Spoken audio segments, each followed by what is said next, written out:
प्रदेश की राजनीति में पिछले 1.5 महीने से चल रहे अंदरूनी सियासी घमासान को लेकर एसओजी ने शुक्रवार को बड़ा खुलासा किया है।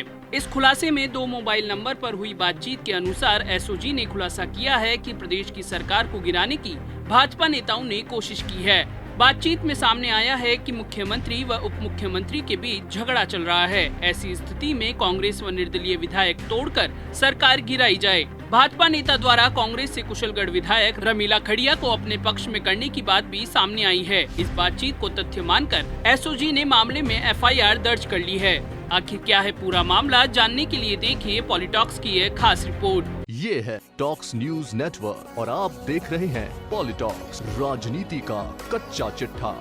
एसओजी द्वारा दर्ज कराई गई एफआईआर में हवाला दिया गया है कि 13 जून 2020 को अवैध हथियार तस्करी की रोकथाम व अवैध विस्फोटक पदार्थ की तस्करी की रोकथाम के लिए 2 मोबाइल नंबरों को सर्विलांस पर लिया गया। मोबाइल नंबर से हो रही बातचीत में प्रकट होता है कि मुख्यमंत्री व उप मुख्यमंत्री के बीच झगड़ा चल रहा है। ऐसी स्थिति में सत्ता पक्ष और कांग्रेस पार्टी व निर्दलीय विधायकों को तोड़कर सरकार गिराई जाए। सूत्रों से मिली सूचना से यह भी जानकारी में आया है कि कुशलगढ़ विधायक रमीला खड़िया को एक भाजपा नेता द्वारा अपने पक्ष में करने का प्रयास किया जा रहा है।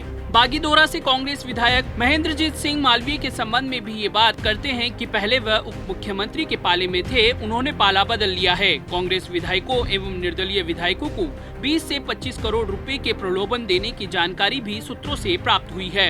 इन 2 मोबाइल नंबरों की बातचीत से सामने आया है कि वर्तमान सरकार को गिराकर नया मुख्यमंत्री बनाया जाएगा, लेकिन भाजपा का कहना है कि मुख्यमंत्री हमारा होगा और उप मुख्यमंत्री को केंद्र में मंत्री बना दिया जाएगा। लेकिन उप मुख्यमंत्री का कहना है कि मुख्यमंत्री वो बनेंगे, यह भी इन वार्ताओं में सामने आया है। राज्यसभा चुनाव से पहले सभी विधायकों के इकट्ठे किए जाने पर इन नंबरों पर बातचीत हुई है कि 25-25 करोड़ वाला मामला अब टाइम फिक्स हो गया है। यह भी बातचीत से ज्ञात हुआ है कि राज्यसभा चुनाव से पहले राजस्थान सरकार को गिराने की पूरी तैयारी हो गई थी। मुख्यमंत्री अशोक गहलोत ने राज्यसभा चुनाव से पहले भाजपा द्वारा विधायकों को 25-25 करोड़ का प्रलोभन देकर खरीदने की बात कही थी। इसी संबंध में मुख्य सचेतक महेश जोशी का भी परिवाद प्राप्त हुआ था कि वर्तमान कांग्रेस सरकार के विधायकों व समर्थन दे रहे विधायकों को प्रलोभन देकर राज्यसभा चुनाव में वोटिंग को प्रभावित करने व सरकार को अस्थिर करने का प्रयास कर रहे हैं। उप मुख्यमंत्री के दौरे के संबंध में बातचीत करते हैं कि बड़े बड़े राजनीतिक फैसले दिल्ली में हो रहे हैं और 30 जून के बाद घटनाक्रम तेजी से बढ़ेगा।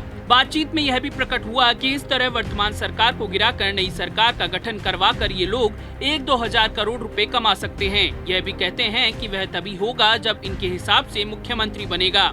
मंत्रिमंडल विस्तार की बातचीत में प्रकट होता है कि विस्तार करेंगे तो 4 आएंगे, 6 नाराज भी होंगे। उप मुख्यमंत्री के ग्रह नक्षत्रों की बात करते हुए कहते हैं कि 30 जून के बाद इनके ग्रहों में तेजी आएगी और 5 से 10 दिन के बाद ये शपथ लेंगे। 2-3 दिनों में विधायकों और खास तौर पर निर्दलीय विधायकों के पास धनराशि लेकर उनसे संपर्क साधने की सूचना भी सूत्रों से प्राप्त हुई है। इन बातचीत से स्पष्ट है कि यह वार्ताकार सरकार गिराने की योजना में अन्य लोगों के साथ सम्मिलित है और इसके पश्चात पैसा कमाने की योजना बना रहे हैं। एसओजी ने आगे हवाला देते हुए अपनी रिपोर्ट में लिखा है कि इस बातचीत से यह स्पष्ट है कि वर्तमान में लोकतांत्रिक तरीके से चुनी हुई राजस्थान सरकार के विरुद्ध घृणा की भावना से सत्ता पक्ष कांग्रेस व निर्दलीय विधायकों की खरीद फरोख्त के प्रयास किए जा रहे हैं। इस संबंध में प्रथम सूचना रिपोर्ट दर्ज कर अनुसंधान किया जाना उचित रहेगा।